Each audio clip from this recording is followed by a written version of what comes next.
እንዳነሳሁት አንድ የሻለቃ አዛዥ ተማርኳል። ዝርዝሩን እንሰማለን ብዬ አስባለሁ።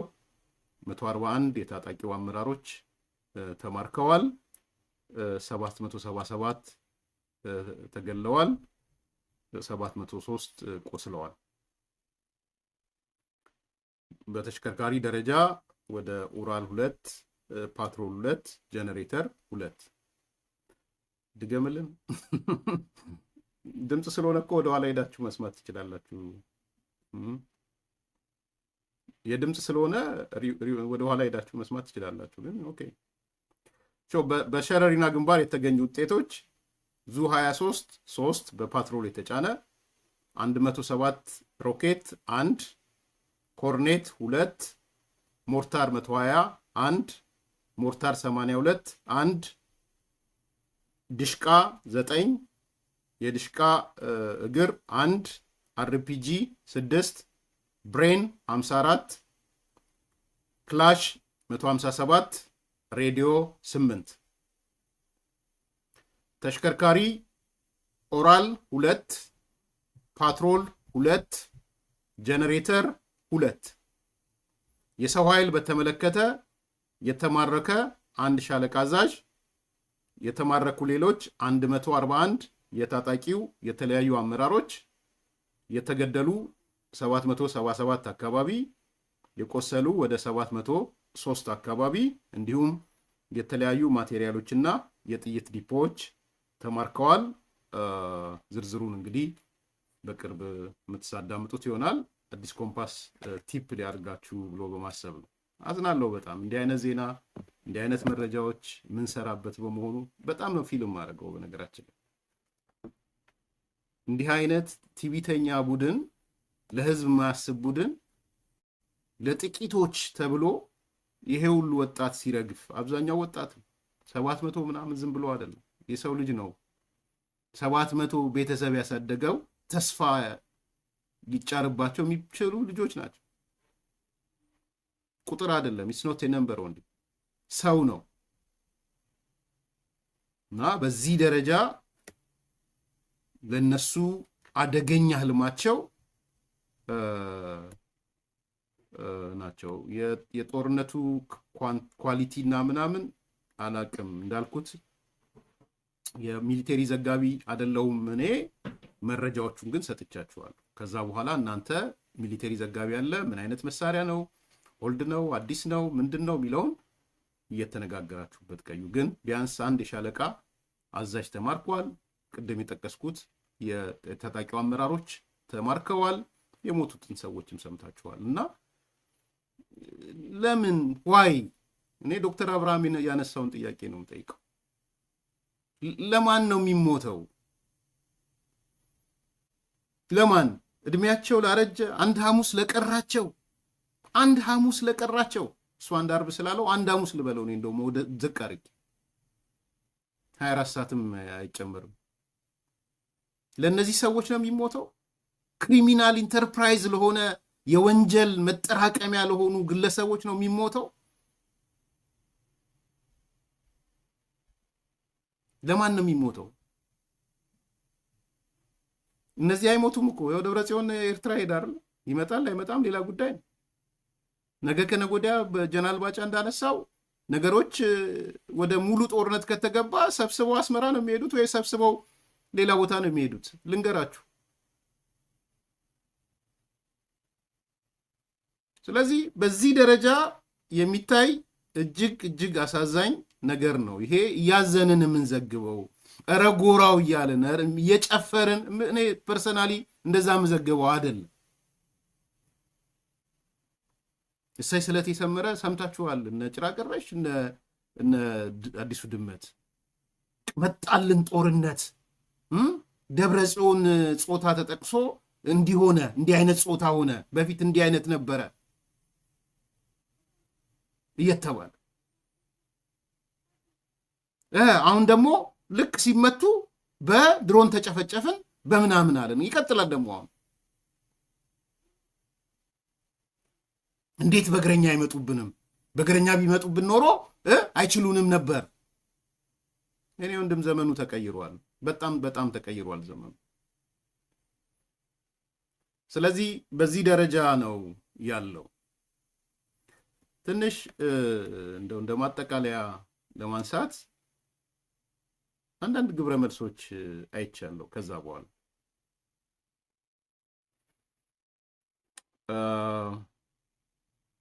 አንደኛው በጣም በጣም በጣም የገረሙኝ የአማራ ጽንፈኞች ናቸው።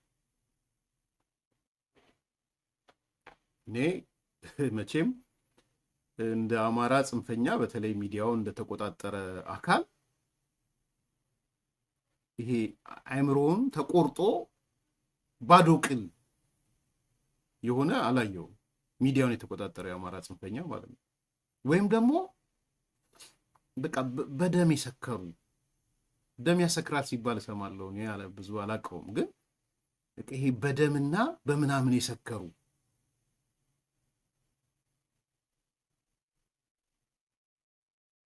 በዛ ደረጃ ነው ያየዋቸው። ደስታቸው አሁን ትንግርቱ የሚባል በሶስት ቋንቋ ነው በቃ ብስራት ያሰሙ። አሜሪካን ቁጭ ብሎ ባይዘው ጄኖሳይደር ምናምን እኮ ይሉታል ራሱ ትንግርቱ። ይሄ ባያፍራ ምናምን የሚለን ሰውዬ ነው አይደለ ምናምን ይሉታል። ሱርስ በራስ ይነጋገሩበት። ግን በሶስት በትግርኛ በአማርኛ አንደኛው ሶማሊኛው ምናምን ተጀመረ። ጦርነቱ ተጀመረ። እንኳን ደስ ያላችሁ አይነት ማለት ነው። እርስ በራስ ያው ተከፋፍለው የተጨቃጨቁ ነው። ይርጋ የሚባለው ደግሞ በተቃራኒው ወዳጅ ነበሩ። በነገራችን ላይ እንኳንም ጭምብል ተገለጠ ብሎ ጽፎበታል። እሱ ደግሞ ይርጋ የሚባለው ሩዋንዳ ዩጋንዳ ደግሞ ያለው ጭምብልን ገልጠ ወጣ ብለው ማለት ነው። እና አሜሪካን ቁጭ ብሎ ደስታን የጻፈው ይሄ ባይዘዌ የጦርነት የምትሉ ሰዎች ሪፖርት አድርጉበት ትንግርቱ ላይ። ከፈለገ እንዳለው የኤርትራ መንግስት አቅፎ ደግፎ ለመቀበል ዝግጁ ሆኗል እንዳለው ይሄድ ኤርትራ ይቀበለው፣ አቅፎ ደግፎ ይቀበለው። ጦርነትን አሜሪካ ቁጭ ብለህ ፕሮሞት ማድረግ አትችልም፣ አይፈቀድም። ልንገራችሁ እና ይሄ ሳይለንት ማጆሪቲዎች ጦርነት የማትደግፉ ሰዎች ሪፖርት አድርጉበት ትንግርቱ ላይ ሪፖርት። ይሄ የተጻፈውንም ሼር አድርጋችሁ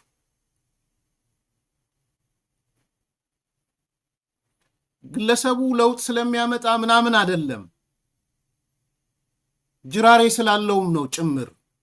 ጅራሬዎች አሉት ቢኮስ ጭንቅላታቸውን ቆርጦ የተቀመጡ የአማራ ጽንፈኞች አለው መንጋ። ጽንፈኝነት ሁሌም መንጋ አለው። ይበላላል፣ ሄዶ በኋላ ላይ እርስ በራስ ይበላላል እንጂ ጽንፈኝነት ሁሌም መንጋ አለው። ሁለተኛዋ ማዛ መሐመድ ናት። ማዛ መሐመድ ናት።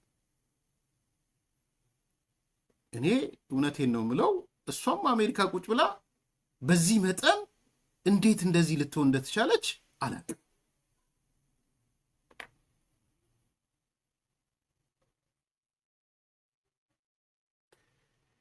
የአብይ አማሮች የሚል እሱ ተነጋገሩ። እኔ እዛ ውስጥ ገብቻውን ከሌ የአብይ አማራ ከሌ ምናምን የተስፋዬ ማዛ የነ ተስፋዬ ገብረአብ እንዳልሞተ ማረጋገጫ እነ ማዛ መሐመድ ናቸው። ባይዘው እፍረት እንኳን የለም። ትንሽ እንኳን አትሸማቀቁ። አማራ ዋንድ ነው፣ ጭንቅላት ዋንድ ነው፣ ምናምን ዋንድ ነው ስትሉ አልነበረ? ይከረማ እንትናችሁ እሱ አይደለ? ሞቷችሁ እሱ አልነበረ? ጭንቅላቱ አንድ ከሆነ የአብይ አማራ የአብይ ያልሆነ አማራ ጭንቅላቱ አንድ ነው ማለት ነው። ሰው ተስፋዬ ገብረአብን ጎትቶ አምጥቶ የፖለቲካው አካል ያደርጋል። ተስፋዬ ገብረአብ የጌታቸው አሰፋ ልጆች ያው የጌታቸው አሰፋ ልጅ ሆናለች ለነገሩ እሷን ጨምሮ። እነሱ ነበሩ ያኔ የአንዳርጋቸው ጽጌ ጥቁር አማራ፣ ጥቁር ያልሆነ አማራ።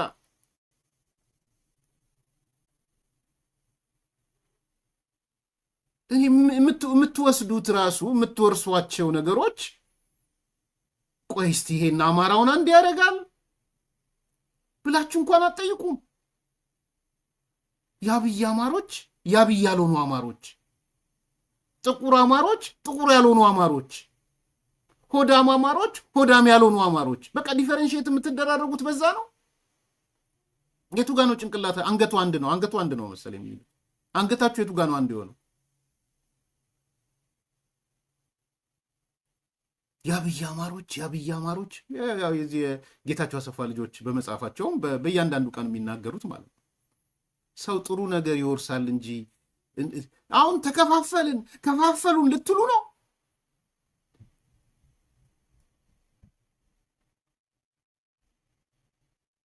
በዛ ደረጃ ነው አሁን ስትጽፍ የነበረው።